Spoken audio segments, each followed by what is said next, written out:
Et hello tout le monde, on se retrouve pour la vidéo des 5 livres favoris de l'année 2023 du coup. Donc petit bilan des 5 lectures que j'ai préférées en 2023. La plupart je vous en ai déjà parlé quand je les ai lus. Mais du coup on va commencer par celle que j'ai parlé le plus récemment je pense. Enfin récemment dans le challenge à table. C'est parce que je tourne des vidéos à la suite. Un palais de flammes et d'argent, donc le dernier tome sorti de Akotar par Sarah Dimas. Dans celui-ci, on suit Nessa, la grande sœur de fer.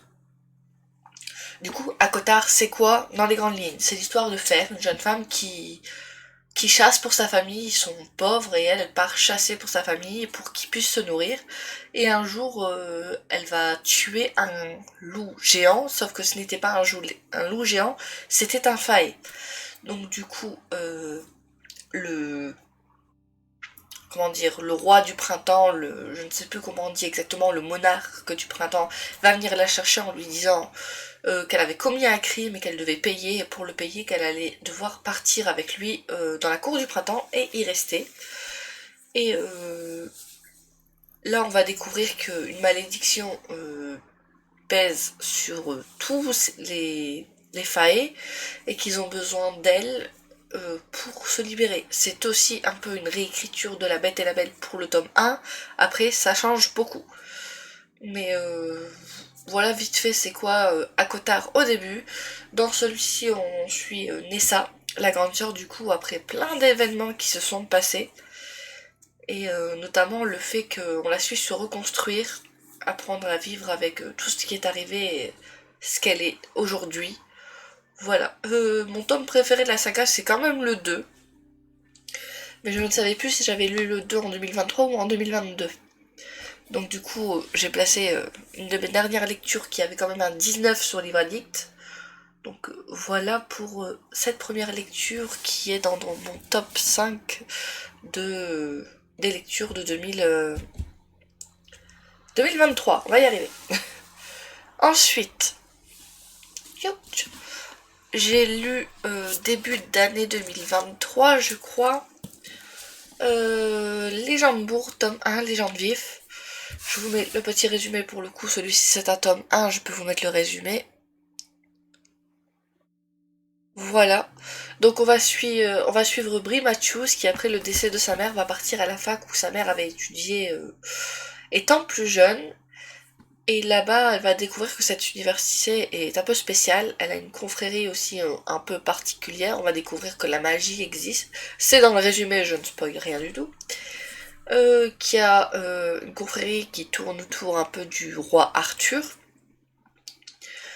On va la suivre aussi, du coup, se demander si sa mère est morte vraiment d'un accident de voiture ou si c'est plus que ça. Est-ce que ça a un rapport avec cette confrérie ou non? Elle va se redécouvrir, découvrir qu'elle a des capacités et à côté de ça, elle va découvrir d'autres choses qui la rapprocheront de ses origines, de sa mère notamment. Voilà vite fait pour ce petit tome 1. Ah oui c'est vrai, la fin, il se passe un truc qui donne vraiment envie de lire le 2. Sauf que moi la fin, je m'y attendais déjà à la moitié du bouquin, mais ça n'a rien enlevé à ma lecture. La lecture était aussi bien jusqu'au bout. Voilà pour le tome, mon quatrième mon classement de mes 5 livres faves de l'année. Ensuite nous avons Verity de Colleen Hoover. Je l'ai lu quand celui-ci? Je crois que je l'ai lu pour le Mythology Book Challenge ou un peu avant. Je ne sais plus exactement. Je vous mets le résumé, c'est un tome unique. Chez Hugo Roman du coup. Hop, ici. Donc on va suivre une jeune femme qui va être engagée pour écrire les livres d'une autrice qui a eu un accident, qui s'appelle Verity du coup. Elle a eu un accident qui fait qu'elle ne peut pas continuer sa saga, qui est très attendue et très aimée. Elle, c'est une autrice un peu ratée, on va dire. Ses livres, elle ne se vendent pas.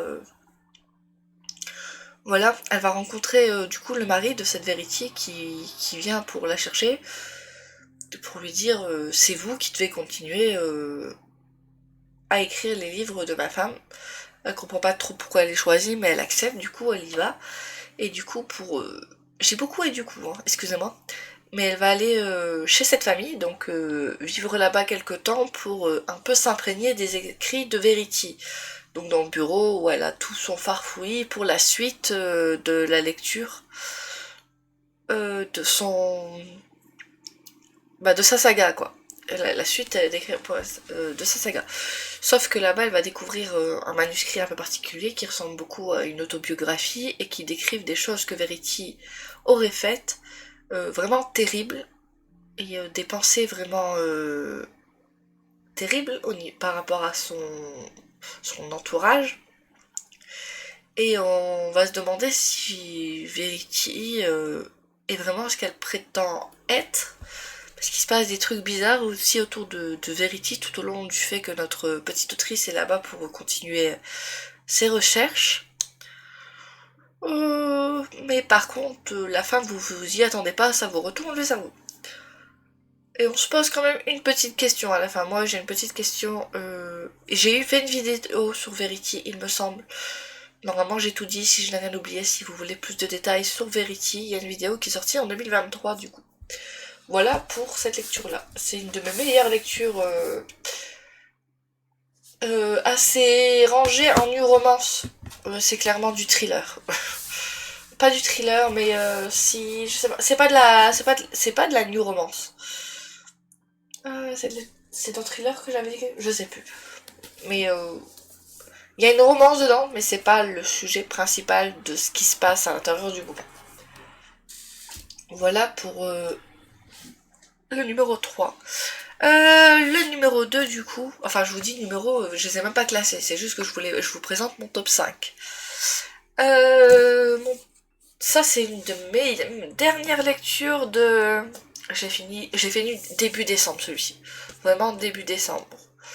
La première semaine de décembre, j'ai fini la maison aux ailes déployées. D'ailleurs le 2 sort au mois de janvier, il sort le 10, et je crois que cette vidéo sort le 10. Bon, le jour où cette vidéo sort, la suite sort. C'est... voilà, c'était pas fait exprès. Du coup, Le Royaume des Corbeaux, tome 1. J'ai adoré ma lecture, j'ai vu des avis un peu mitigés, notamment la citadelle de mes lectures qui a pas trop apprécié le bouquin. Moi j'ai adoré, je vous mets d'ailleurs le petit résumé.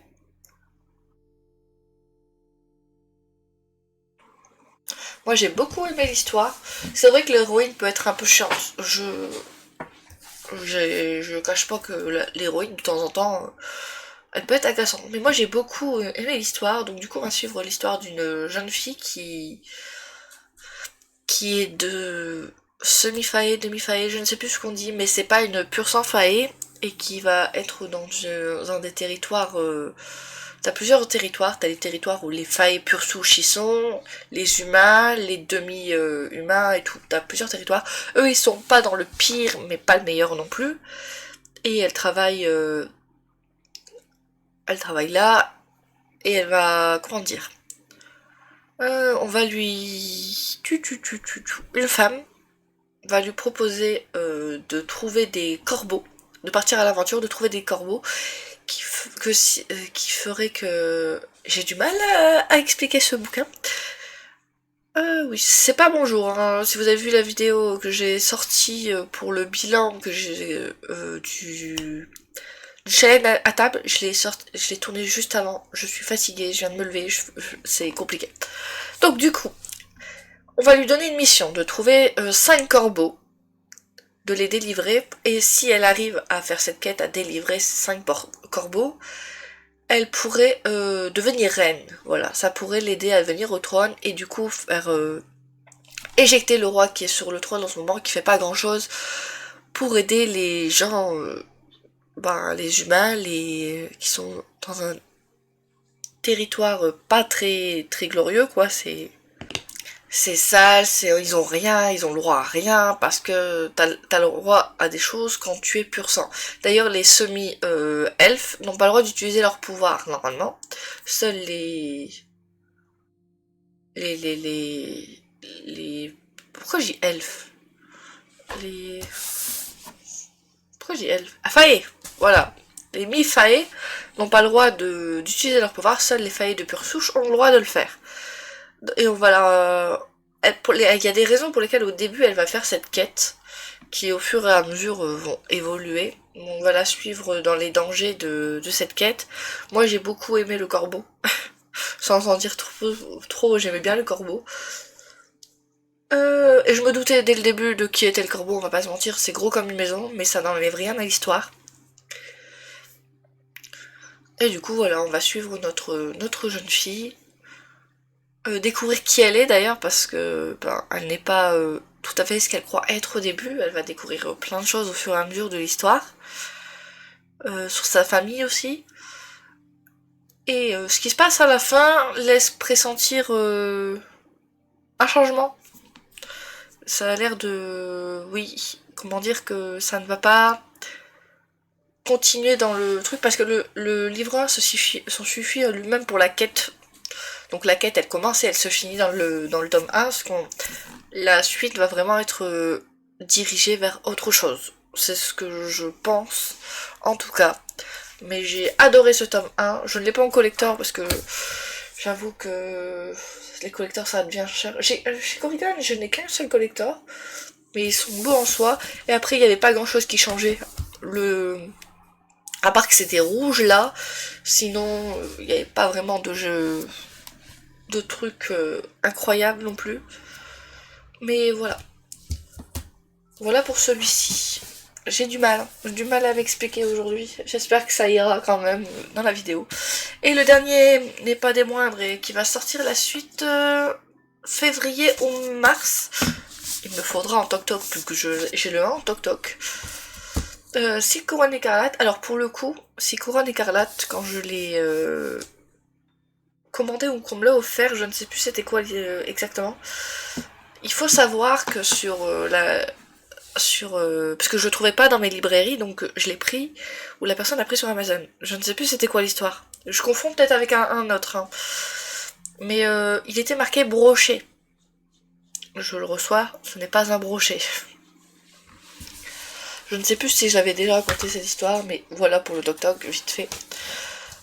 Alors, 6 couronnes écarlates, c'est le tome 1, il y a 2 tomes du coup. Ça va être en 2 tomes. Mais ce tome 1 finit la première histoire des 6 couronnes écarlates. Du coup, après, on va passer dans une deuxième histoire, on va dire. Qu'est-ce que 6 couronnes écarlates? C'est l'histoire d'une jeune fille qui a 5 ou 6 frères. 6 frères. 6 couronnes écarlates, voilà. Et qui vont se retrouver à découvrir le secret de leur belle-mère, qui est que elle fait la magie, elle a des pouvoirs, elle n'est pas vraiment qui elle prétend être. Et elle va leur lancer un sort. Elle va transformer tous les frères en grues, du coup. C'est ça, hein, en grues? Je crois. Je crois que c'est des grues. Ouais,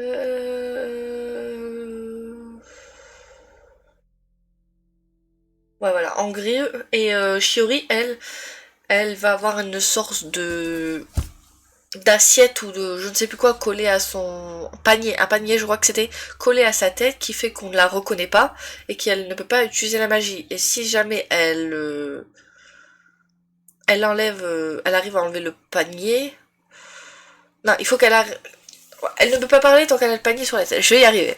Si elle parle, à chaque mot qu'elle prononcera, ça tuera l'un de ses frères. Donc elle ne doit pas parler, elle ne va pas parler du tout. Elle pourra parler seulement quand le truc au-dessus de sa tête sera enlevé. Donc du coup, on va la suivre dans sa quête pour essayer de retrouver ses frères.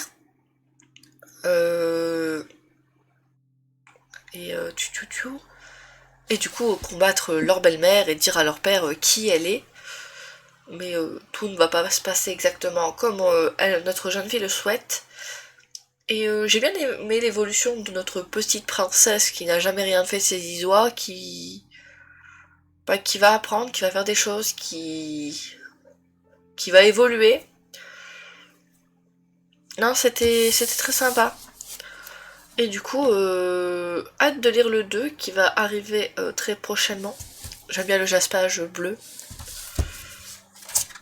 Mais vous voyez, c'est pas écrit trop petit, c'est assez fluide comme lecture.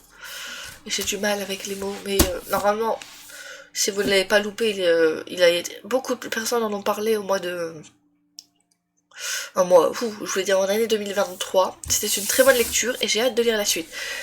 D'ailleurs, à ce moment-là, il y avait 3 trucs qui étaient sortis. Il y avait celui-ci, il y avait La fiancée des dieux de la mer que j'ai lu, et il y a La fille de la déesse de la lune que je n'ai pas encore lu, qu'il faudrait que je lise cette année. Mais aussi Coran écarlate, je l'ai lu en lecture commune. Je ne sais plus c'est qui. Je crois que c'était chez Kimi Collection, la lecture commune. Et ma foi, c'était une très bonne lecture commune. J'ai passé un agréable moment de lecture. La preuve, c'est dans mon top 5 de l'année 2023. Maintenant, dites-moi vous, quels sont vos top 5 de l'année 2023? Est-ce que vous avez eu de bonnes lectures ou est-ce que vous avez de mauvaises surprises cette année? Je vous souhaite à tous de bonnes lectures. À la prochaine les petits kitsune. Allez, ciao ciao.